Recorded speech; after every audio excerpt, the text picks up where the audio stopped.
put 50 bucks in. Let's see how much that gets us.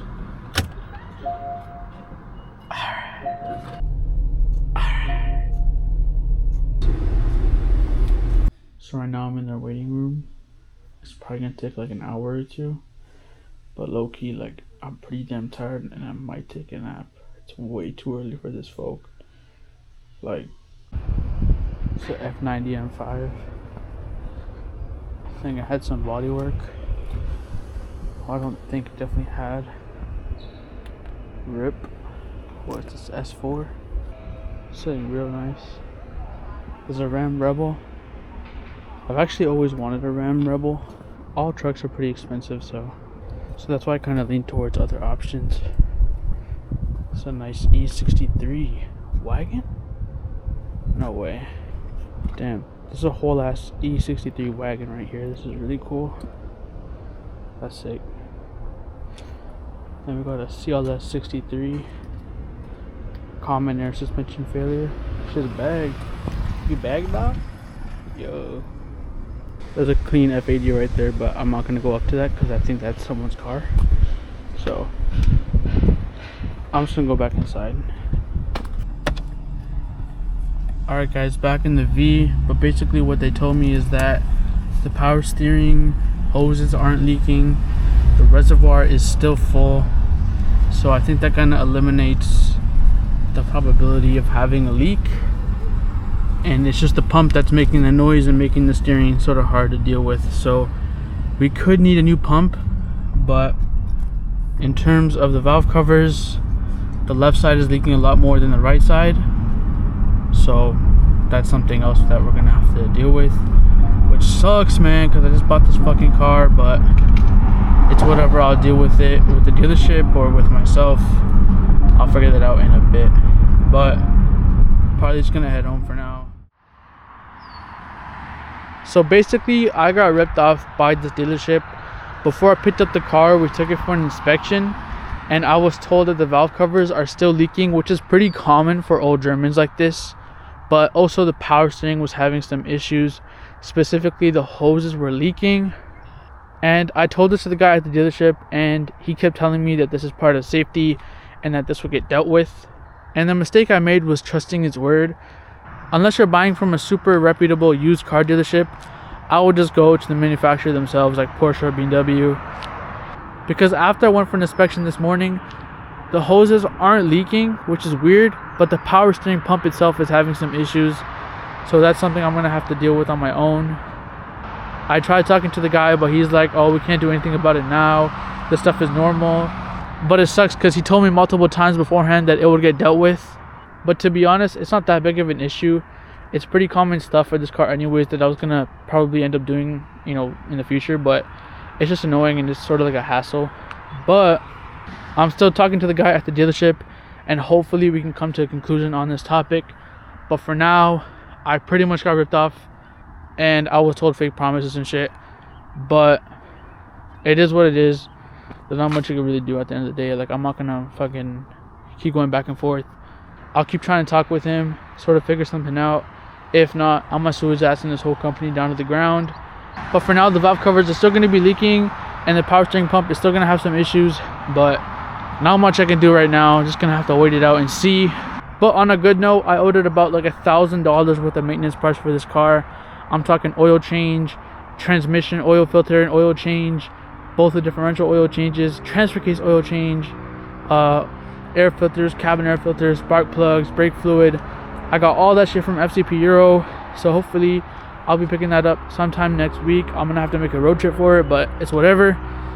But yeah, after I deal with the maintenance, I'm gonna focus more on the cosmetic shit. I'm gonna take it for a paint correction for some PDR because it got some door dings on it and stuff. But after that, I'm gonna start focusing on the performance. Usually out of NA motors, you can't really get more power out of them. Maybe like 30 to 40 horsepower with a tune and maybe some exhaust work. There isn't many tunes available. I might get a custom one. I might get like a programmable one from like ECS or from Fab 6 Flat 6 Motors or some shit. I don't know. But obviously my main goal right now is maintenance. Second is gonna be body work, PPF, paint correction, PDR, and then I'm gonna start doing some performance mods. But anyways, that's gonna be it for now. Just sort of a little update on the car. I got semi ripped off, but also might be able to figure something out. God damn, this engine real cold. Let's open those valves.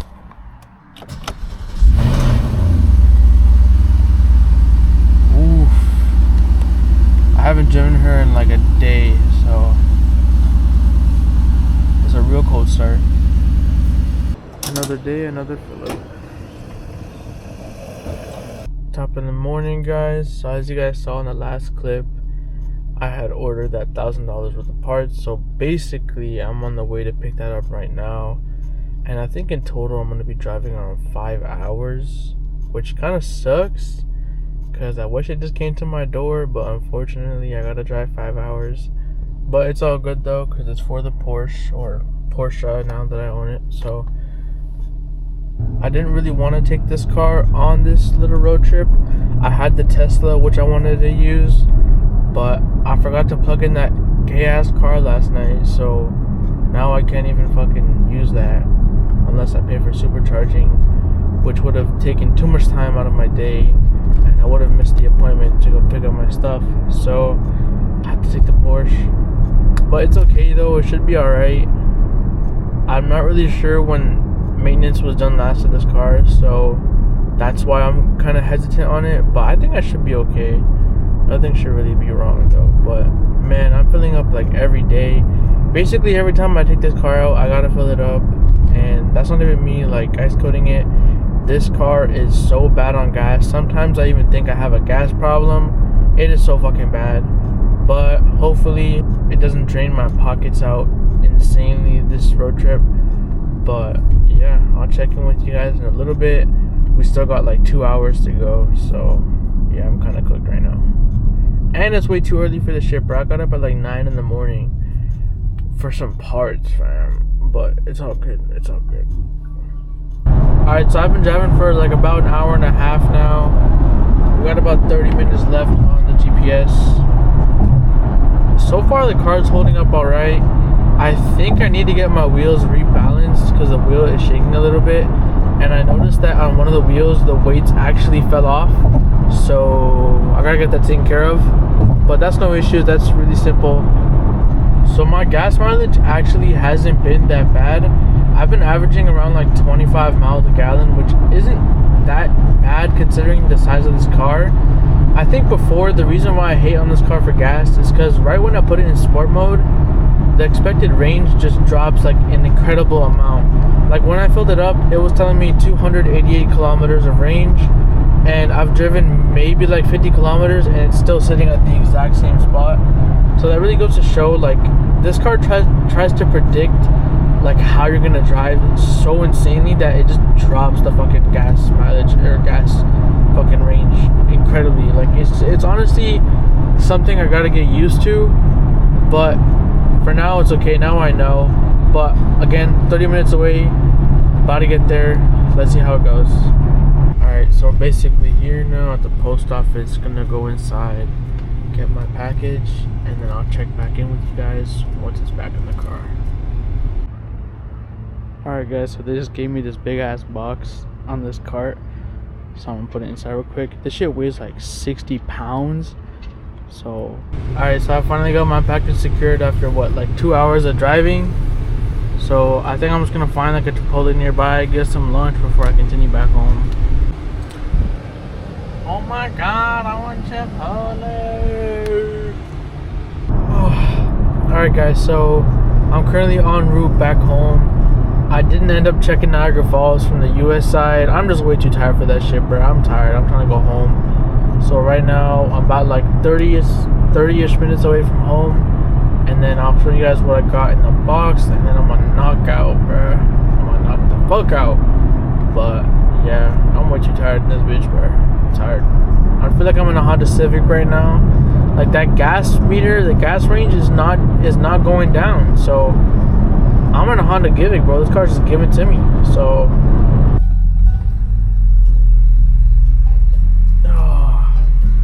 home sweet home, bro. Finally made it back.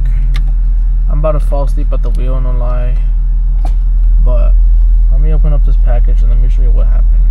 or what I got, I guess. Guys, so I'm in the trunk right now. I just opened this box up. Alright, I just got that shit out of the way, but we got the air filters, more air filters. We got the oil, which I'm gonna leave in here. This right here is some oil for the transmission, for the transfer case, some brake fluid, and in this small box we have an engine air filter. We have the transmission drain plug.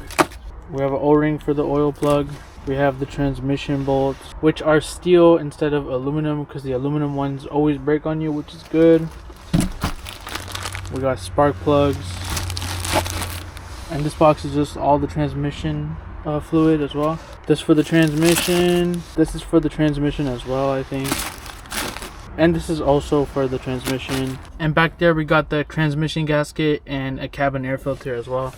So this kit basically has like literally everything for maintenance. I'm probably gonna do most of the oil changes myself, because it's not that hard at all. But for the transmission, I'm gonna take it to a shop because I'm not gonna fuck that shit up. But yeah, after I do all this, the car should be good for quite a bit. I do have the valve cover leaks, obviously, in the power steering, which I said 100 times. But I'll take care of that shit later. It's not urgent.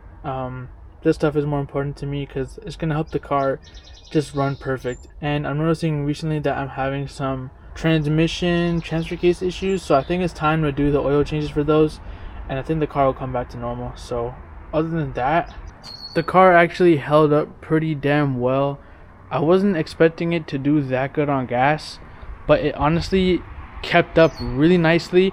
Obviously the fuel meter went down, but the estimated range was just in the 200s the whole time, and I only filled up once, which is crazy because I've been driving this around the city and my gas mileage has been so fucking bad. So it was actually pretty surprising to see how well it did on the highway, which makes sense obviously, but I wasn't expecting it to be that good. In the next video you'll see me installing everything, so I'll catch you guys in the next video. I'm tired. I'm gonna go knock out. Peace out. GG's.